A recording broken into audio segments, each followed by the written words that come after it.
Recording.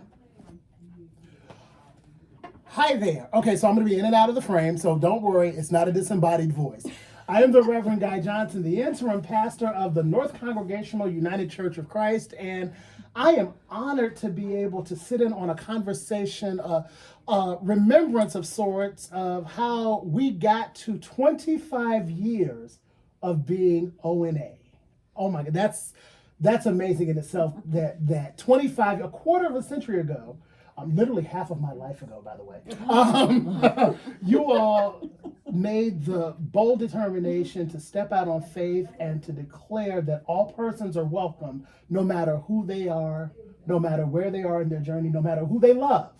So I want you to introduce yourself, and I'm going to ask a couple questions so that, you know, the people who weren't here 25 years ago know how we got to that point. And also, I'm just so proud to be your pastor, to say that I get to lead a people and I get to serve with a people who truly believe that all people are welcome. So Sheila, says I'm looking directly at you, I'm going to start with you. Tell the people who you are. I'm Sheila Gossett, and I'm the one that kind of started this and got the ball rolling. And I originally thought, well, this is no big deal. This is where North Church has always been. And we can just post this sign that I proposed, and no big deal. And the council convinced me after a period of time that it is a big deal, and we need to make sure that every single person in the congregation is on board with knowing that that is who we are. And so that it will never, we'll never have a visitor come, sit down, and find out that the person they sat beside was not on board. Oh, that's important. So we decided, however long it takes, we have to go through this process of education and learning and changing hearts and minds to make sure that every single person in the congregation is on board with knowing that that's who we identify as. So from this day, when I first proposed this, it was 3 years before we actually took the vote. And it was a very active, intentional, very busy 3 years. We're going to come back to that in a few minutes. My name is Chris Isaacs. I've been a member of the church for 26 plus years. I don't know if these ladies remember this, but I think I was asked to be on the ONA task force as the token lesbian, because they were all straight people and they need somebody in the community to be a voice. That's right. I remember that. I took the task very seriously, and it was a great time of education and learning to get to know people and be with these straight people that really cared. So before, just so you all know, before we came on camera, Chris said that when she was trying to do the math on when it was, and she said she had a what when it started? I had a little infant baby boy. So Nicholas was just born. So your son has never known a church that was not. That's correct. ONA. That's correct. That is awesome. Yeah, that is awesome. I'm Carolyn Mann, and I came as the Minister of Christian Education in 1995, and I was the co-chairperson of the Ohio Coalition for Lesbian Gay Concerns at the time, and came here to do Christian education and that sort of thing. And I had the training as an open and affirming advocate, and was working with various churches on the whole open and affirming issue. And so, you know, we kind of moved there together. But we did not know you had that training. And you very modestly came to me and said, I have some extra time. I'd be willing to be on that committee and help you out if there's any way I could. And I'm, well, sure, we'll take all the help we can get. Oh my gosh, she had connections all over the country with the top people to bring to us. So she was kind of quietly behind the scenes, the brains and the organization of the It whole was thing. meant to be. It The was timing totally was meant to be. perfect. Well, I was paid for a half-time position and it was full-time Full-time during and a that, half. during that time because Absolutely. there was a lot of correspondence and a lot of stuff to keep it together.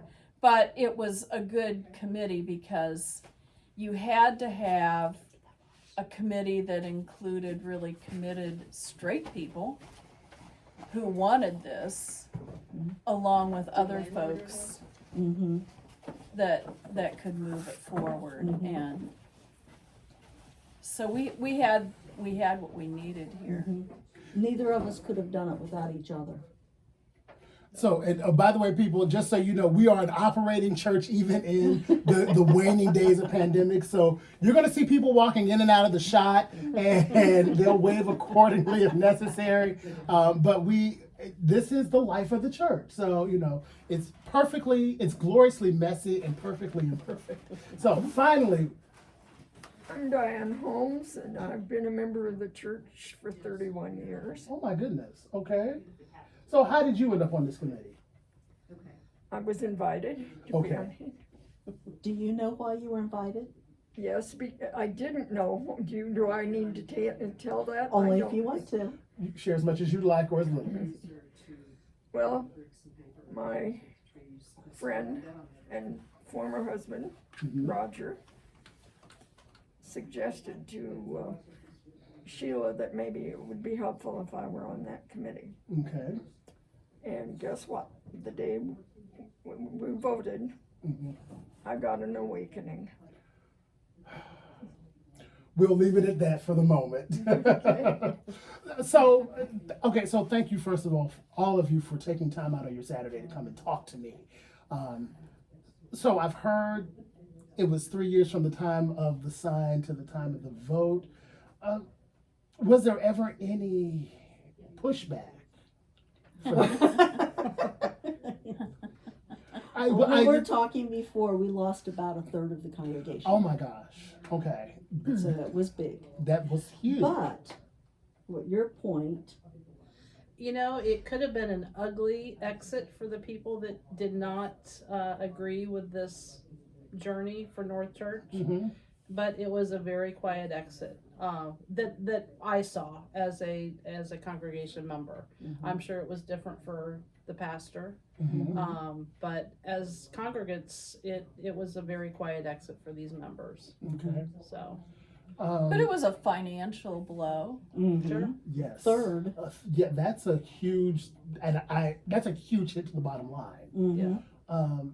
But in losing those persons, I know a lot of churches that when they go through this, even though they have they can have a large exit, people come along to fill in those gaps. So, you know, one of the things I learned while in seminary was let these leave so that others may come. Mhm. Were you all blessed to have others who came? absolutely. Mhm. But it Within- also took time. Mhm. It wasn't an instantaneous kind of thing. Mm-hmm. And I think, you know, sort of broadly, with the open and affirming experience for this church as well as other churches, you have those people leave, but then it's going to be a while before you recover because the people have to see that you are intentional about this, that you are serious about it, that you mean what you say. Then the people come, and they did. Mhm. Within 2 years after the vote, Mm-hmm. we had a larger attendance, regular attendance, than we did before we started it all. Wow. And one of the things we kept getting asked early on was, are we going to become a gay church? Well, the people who came were just as many straight people as gay people, families who wanted to raise their children in an open and affirming environment. Mm-hmm. And as a lesbian, I did not want to be a member of a gay church. I remember that. That was very important not to be. I wanted to become a member of a church that embodied everybody, not just the gay community. Right. Mm-hmm. So,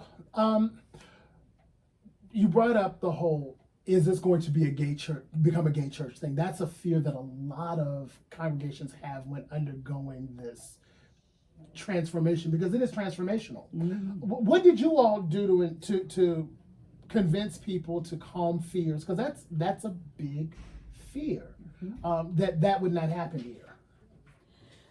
I think one of the main things for me was the members that had been here forever were still here, like Diane Holmes and some other older members that were straight, and they weren't going anywhere. And they knew the importance of the ONA process, and they knew the importance of it not becoming a gay church. So that, for me, that's what it was. And we also, in crafting our statement, we were very intentional about being broadly inclusive. We weren't saying we're just here to embrace the gay community, but rather we talked about people with disabilities, Economic status. you know, a whole laundry list of other things. And during the educational process, very early on, like maybe the first 3 or 4 months, we had people come in and talk from some of those other perspectives. It wasn't all revolving around sexuality in the very beginning.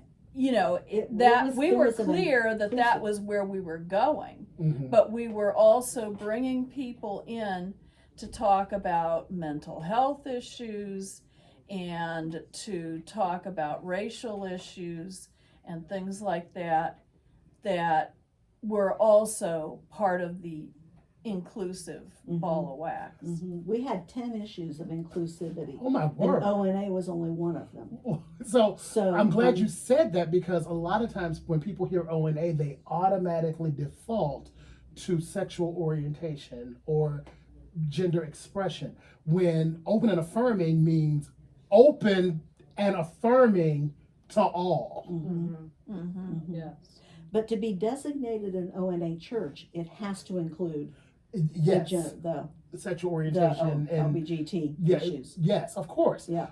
But also, but even with that, I'm glad to know that we don't limit ourselves in saying we're open and affirming to just sexual orientation. And let me just say that it is important to me, being an openly gay Black pastor in the Midwest in a predominantly white church, that being open and affirming is very important to me. I also say that wherever I am, the church is automatically open and affirming because I'm standing in the pulpit. But we did lots of other events, like activities, like ADA things here in the church. We built a ramp to go up to the pulpit area. We leveled the end of the sidewalk into the parking lot. I think that's when we added handicap bathrooms. We bought the New Century hymnal that was gender inclusive in the language. We had a whole list.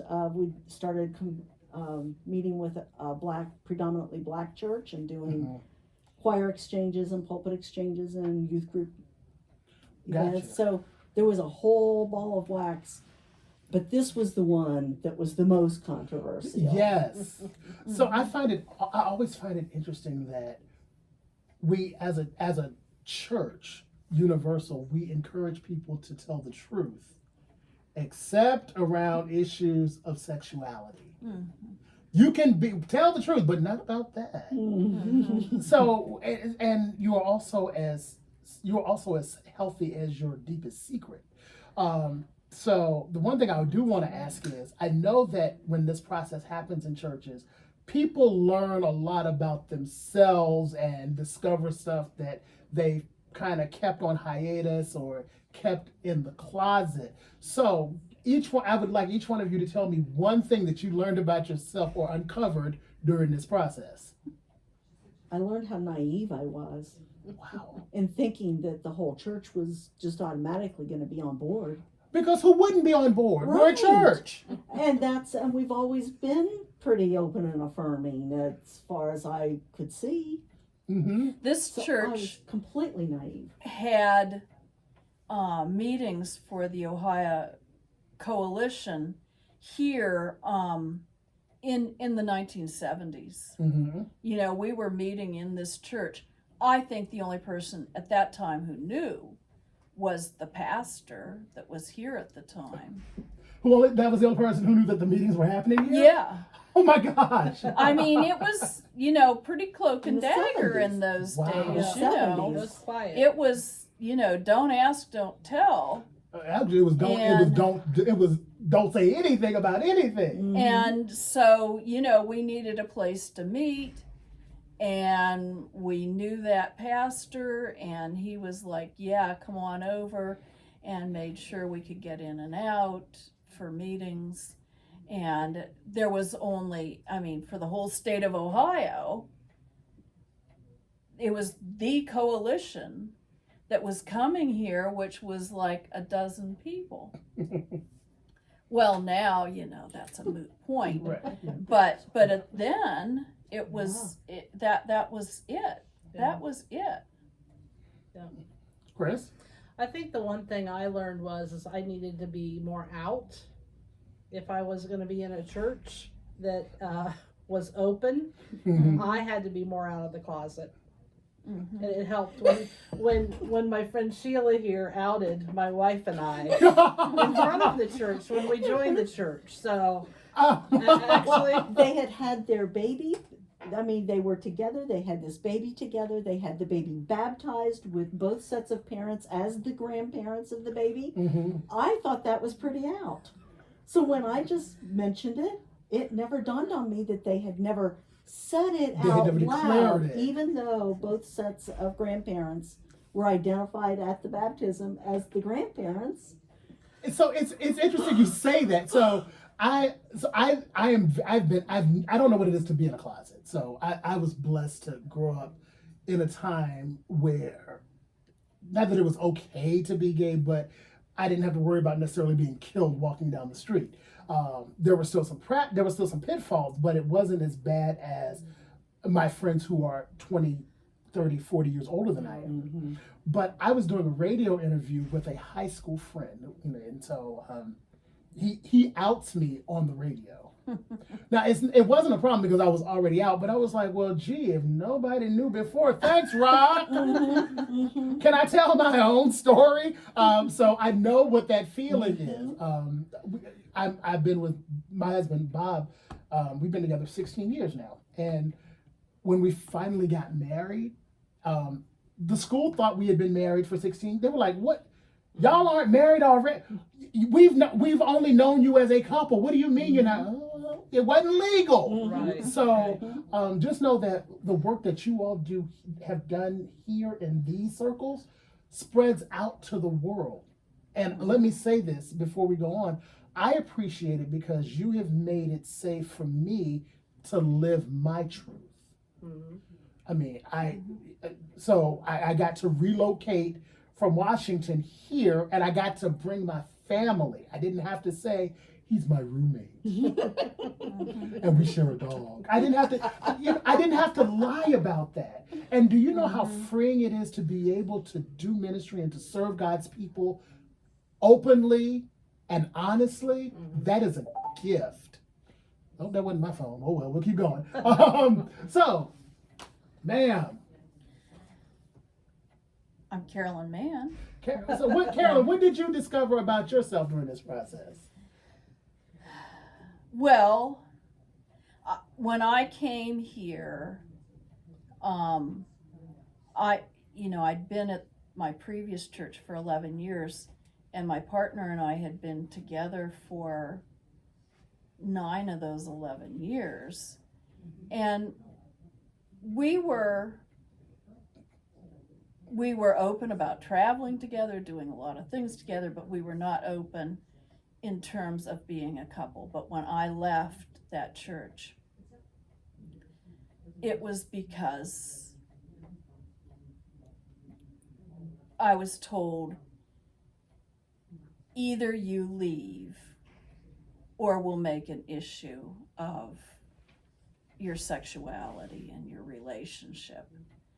And I didn't want to split the church over that.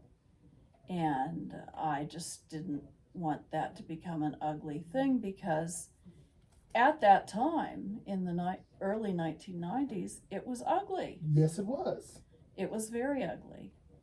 And I came here, and the senior pastor knew who I was and knew about my relationship and that sort of thing. But I did not broadcast that coming.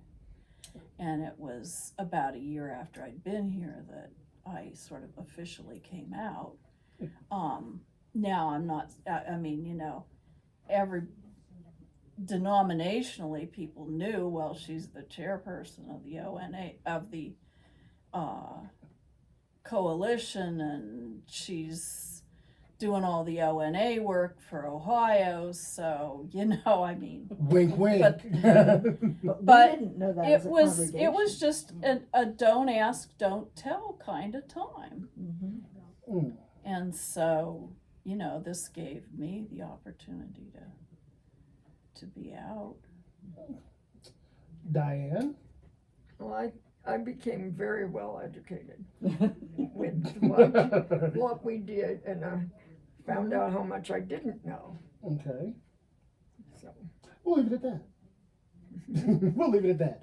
So I want to, again, thank you all for this.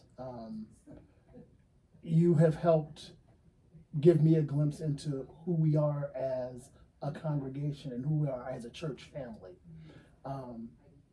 The work that you all did, you blazed trails that I would not be able to walk in. So I thank you on behalf of every little gay boy, little gay girl, and every child who does not choose to pick a gender or who just is. Every Thank straight you. child. Every straight child. I can't forget. It's so funny that you say that, because for me, because gay is the default, I have to remember that straight kids need to be included too. So thank you for all of our babies. Mm-hmm. All of them. Mm-hmm. The ones who don't know who they are yet. I thank you for doing this work. And I want you to know that if not for the women, the men would have no place to go. Thank you for your time. Thank you for your openness. Thank you for your stories. So with that, And we did have men Yes, on there were this. men on the committee. I was wondering. You know, one of them recently died. And, Yes. Tom And, Morrell was and on the committee from the another, very beginning. you know, moved away, and so Yeah. Well, they so were an important part of it. so notice I didn't even question who was on the committee. I'm just like, y'all are here, so I knew this wasn't the whole committee. But it's interesting that the people who you all just told your story. So I'm grateful. I am grateful. So before we close this out, any parting words of wisdom? We talked before you came in about the fact that this really needs to be an ongoing process, because the world has changed in 25 years, and now we have a whole new set of terms and languages and identities Yes. and ways of being that are, even to us as pretty open people, we need to understand better. So that's kind of the next Mhm. step. We need the younger generation here to educate us on the next phase of the journey. Definitely. Thank you again. Thank you. Thank you. Thank you. I thank God for your presence, and I thank God for your beings. And with that, we'll see you soon. I love you. There's nothing you can do about it. Have a great day on purpose, but more importantly, have a great day on purpose. Oh, I like that. Thank you.